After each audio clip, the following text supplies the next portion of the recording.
Assalamualaikum warahmatullahi wabarakatuh. Waalaikumsalam warahmatullahi wabarakatuh. Selamat siang, apa kabar semuanya? Siang, baik Pak.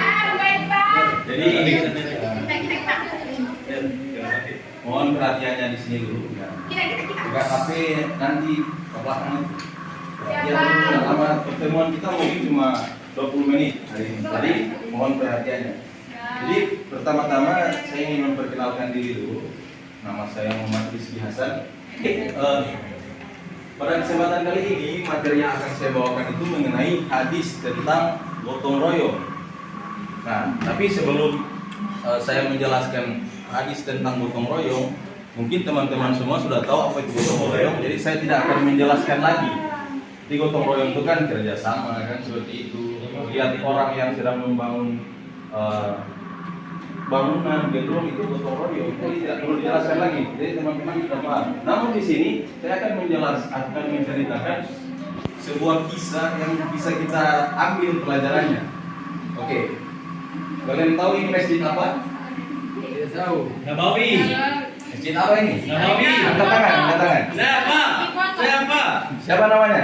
Dharma Pak. Dharma ini masjid apa? Nabawi Pak. Oh iya, benar sekali. Jadi yang dikatakan Dharma ini adalah Masjid Nabawi. Semoga kita kelak bisa berkesempatan. Kenapa saya tampilkan gambar Masjid Nabawi di sini? Karena di balik kisah pembangunan Masjid Nabawi ini ada beberapa hikmah yang bisa kita petik. Seperti kita ketahui bahwa kisah singkatnya itu Rasulullah Shallallahu Alaihi Wasallam ketika dia hijrah dari Mekah ke Madinah, itu yang dia duluan bangun adalah masjid. Tapi yang dia bangun bukan Masjid Nabawi. Ada yang tahu? Ini masjid yang kedua Rasulullah bangun. Masjid yang pertama yang Rasulullah bangun, coba angkat tangan yang bisa menjawab. Saya kasih nilai 100 puas nanti.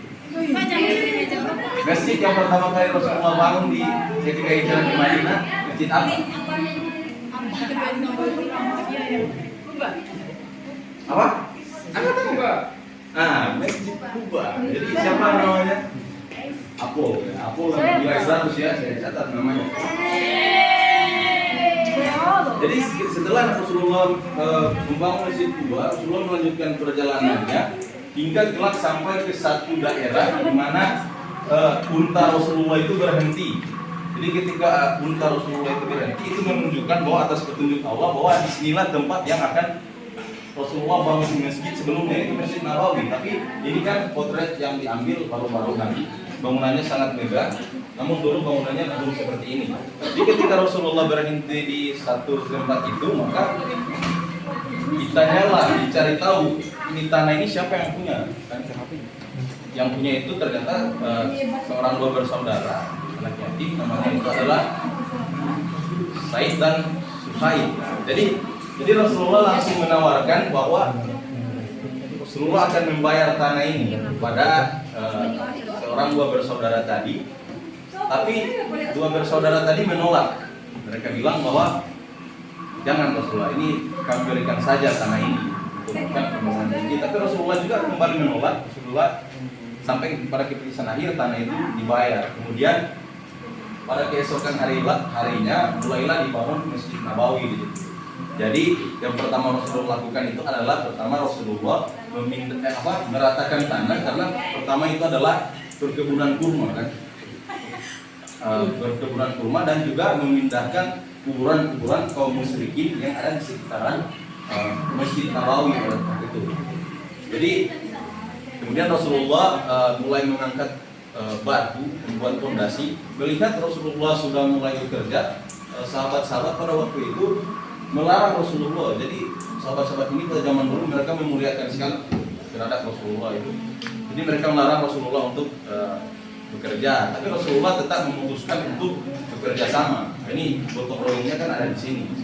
Jadi selama 12 hari pembangunan, akhirnya Masjid Nabawi pun jadi. Lalu dia dengan bangunan sederhana, jadi strukturnya, arsitekturnya itu masih, fondasinya masih dari batu. Kemudian temboknya itu dari batu bata yang diambil dari saya lupa pokoknya, namun atapnya masih menggunakan pelepah kurma. Jadi masih sangat sederhana sekali waktu itu. Dan Masjid Nabawi itu digunakan bukan hanya untuk peribadatan, namun digunakan juga Rasulullah ketika ingin menyusun strategi perang di dalamnya. Kemudian Rasulullah berdiskusi dengan para sahabat-sahabat di dalamnya. Jadi hikmah yang bisa kita ambil dalam pembangunan Masjid Nabawi ini bahwa simbolisasi Islam itu mulai dari sini, bahwa kejayaan Islam itu mulai pada saat Masjid Nabawi dibangun, dan itu berdasarkan atas kerjasama dari Rasulullah dan sahabat-sahabatnya. Jadi itu gotong royong sangat penting dalam Islam. Kemudian kita lanjut. Nah, ini ada hadis tentang gotong royong. Jadi saya akan bacakan kata per kata, lalu teman-teman nanti mohon perhatiannya teman-teman yang tidak perhatian lebih baik di luar daripada mengganggu ya. Ya. Oke, udah. Jadi saya baca dulu baru teman-teman ikuti ya. Qala an Abi Hurairah radhiyallahu anhu. Qala man nafsa Rasulullah sallallahu alaihi wasallam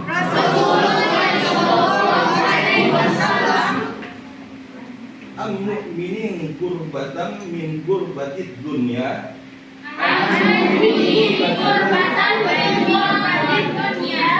Nafsallahu anhu kurbatan min kurba yaumil qiyamah.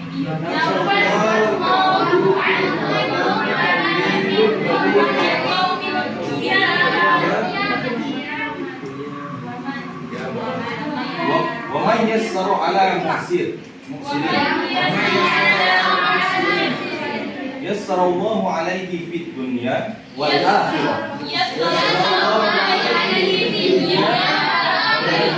Wa man satara muslima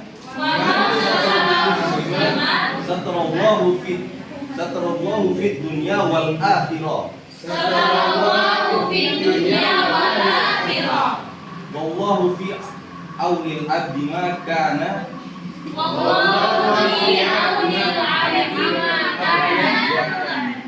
kana al-abdu fi auni akhi.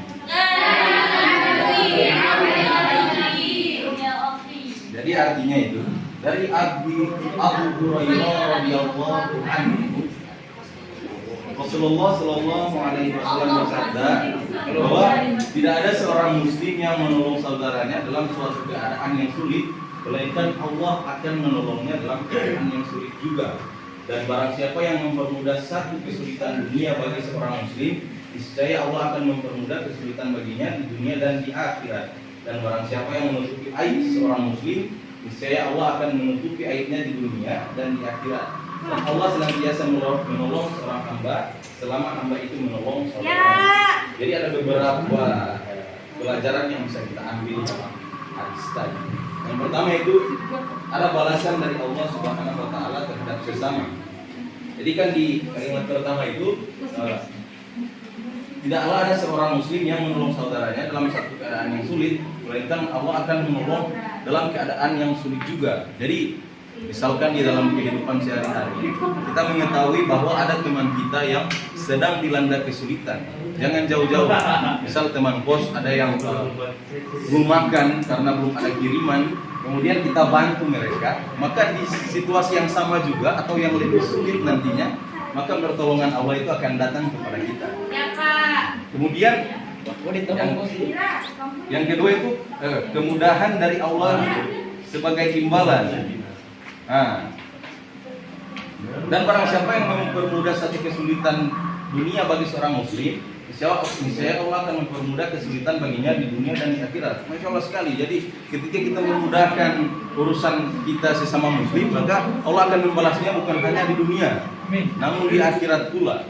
Bayangkan ketika di padang mahsyar nanti hari kan ada kisah bahwa kalian pernah dengar seorang kafir yang dia hanya memberi minum seekor anjing yang kehausan. Dia seorang kafir, namun balasannya adalah surga. Jadi keutamaan seperti ini bisa kita dapatkan hanya dengan gotong royong tadi. Kemudian dan barang siapa menutupi aib seseorang muslim, niscaya Allah akan menutupi aibnya di dunia dan di akhirat. Ini yang paling penting.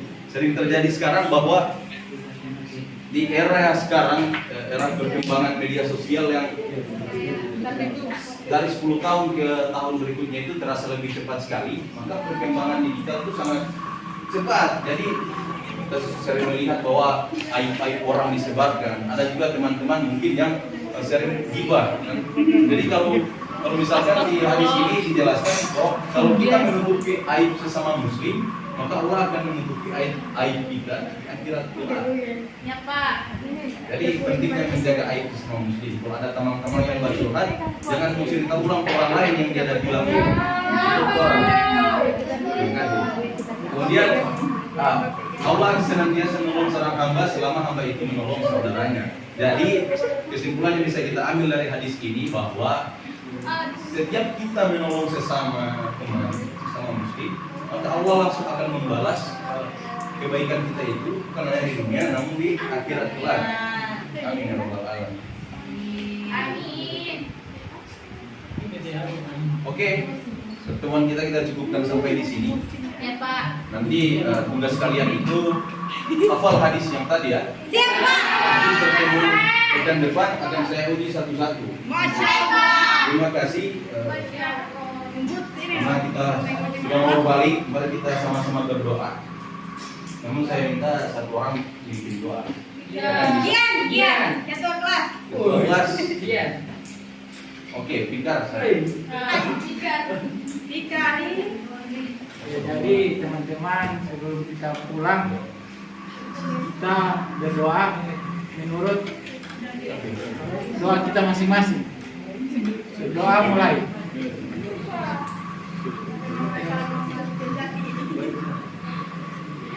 Doa selesai. Oke, cukup sekian. Bila ada salah kata saya mohon maaf. Assalamualaikum warahmatullahi wabarakatuh. Waalaikumsalam.